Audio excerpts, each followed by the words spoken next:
The chronic toxic criticizer may actually believe that he has a right to criticize his woman or his wife, though they may say that they're just trying to be helpful somehow. In actuality, his motivation is to keep you in your place, to exert dominion, or to be perceived as superior somehow.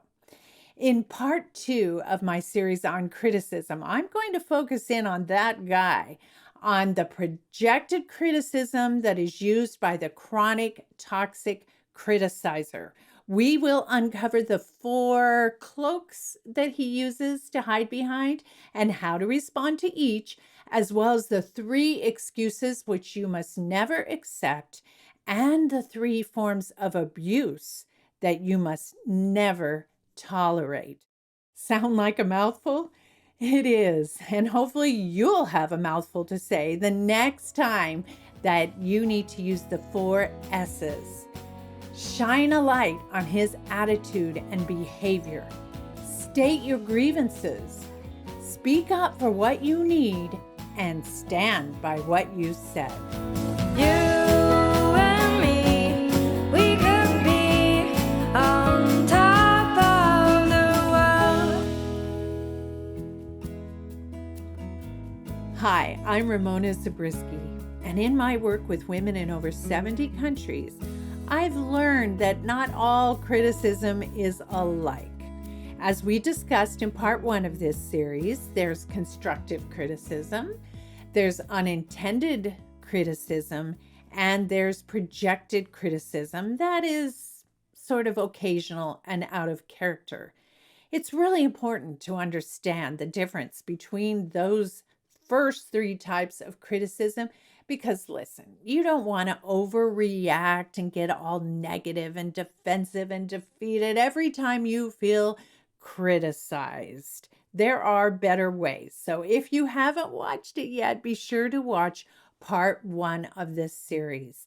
And be sure to save your seat for my free live masterclass, Understanding Your Husband and Sons, which will add so much to what we're going to talk about today. When you think of a shady character all wrapped up in a cloak, hiding his face or his head under a hood, that is a visual for psychologically what's going on with the chronic toxic criticizer.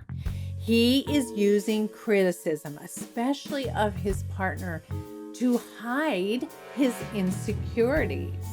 And when you agree to that, when you agree to his criticism, you are agreeing to an unequal or disrespectful relationship.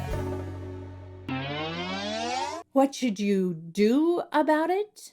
Well, to begin with, you're going to call it what it is: toxic criticism. The difference between toxic criticism and all the other forms of criticism that we talked about in part 1 is in how he feels and how it makes you feel. You know in your heart that he has absolutely zero interest in the positive side or in listening to your viewpoint or in helping you improve. So in this circumstance, you're going to shine a big bright light on his cloaked attitude and behavior and call him on it. You're going to state very clearly that you do not wish to be criticized by him. You do not have to accept it. That is what the 4 S's are for. Here are some of the common cloaks used by the chronic toxic criticizer and how to respond to each. Making fun of you. Some men use humor to subtly put you down. Now, he might use that with his guy friends, okay, to tease each other, vie for dominance. But when it's aimed at you, it becomes a passive-aggressive way of communicating hostility. And that hurts because we can feel that hostility inside that unkind humor, including sarcasm, right? Sarcasm becomes a mask for communicating what he's thinking or feeling without being really direct about it.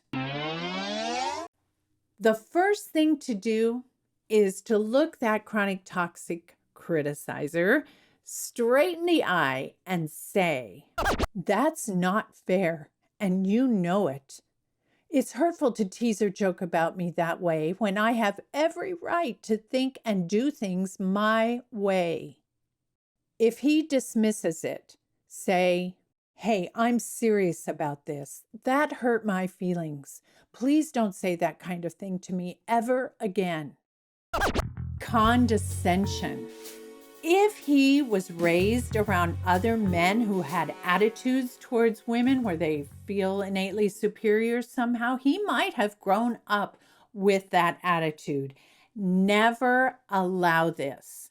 Look at him directly in the eye and purposefully say, "Do you realize how condescending that remark was?" Or, "I'm sure you really don't feel superior to me, but that kind of comment sure makes it sound like you do."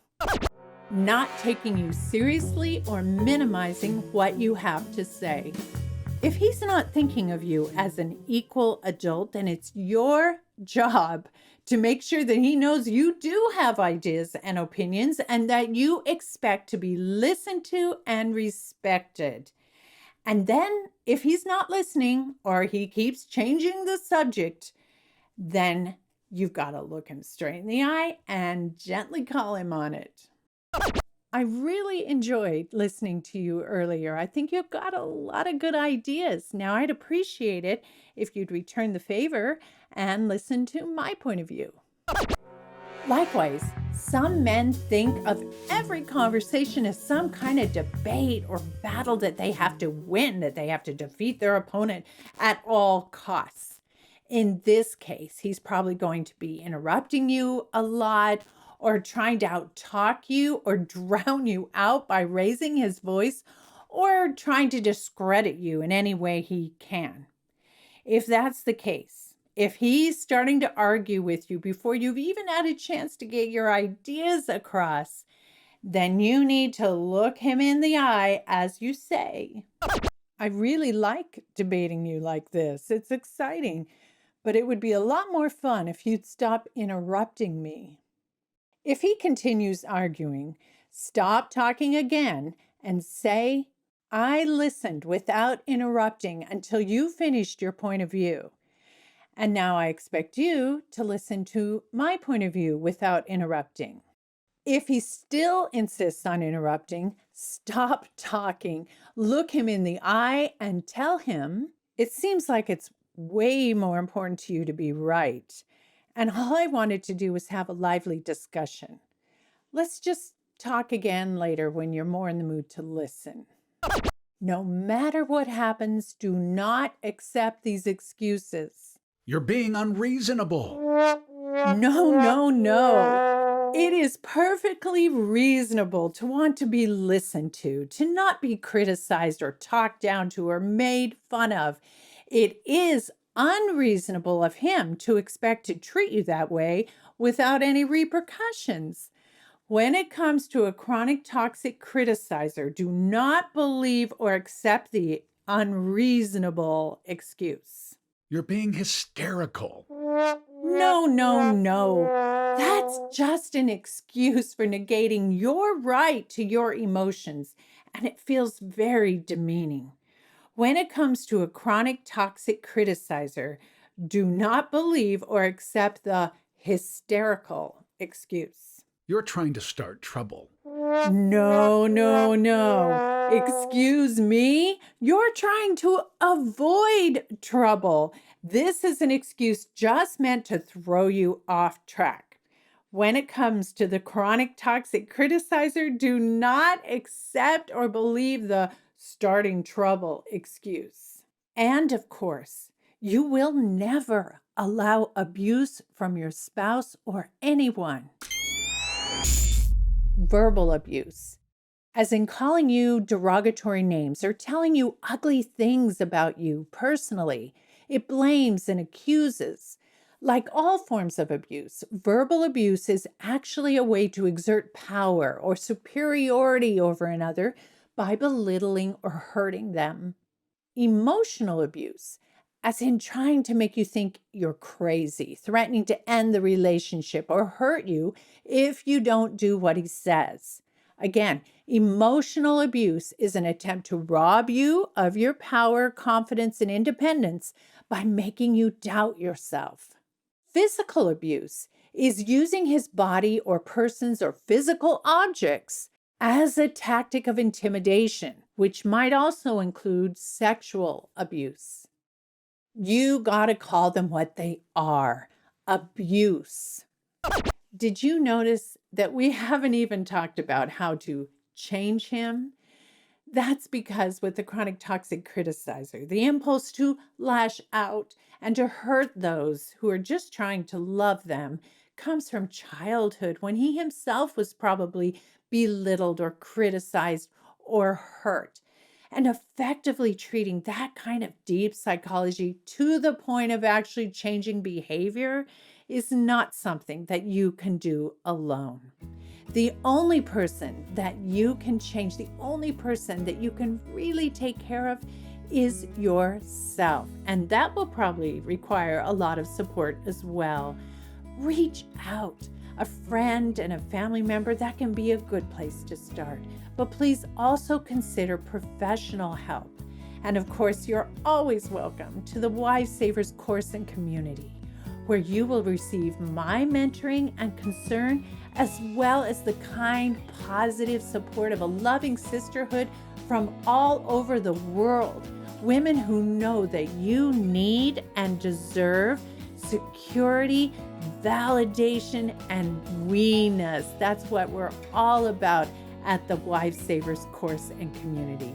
You can learn a little bit more about that by registering, signing up, saving your seat for my free live masterclass, Understanding Your Husband and Sons. The link is in the description box below. As always, it is my joy, it is my privilege to be your wife saver. See you next time. You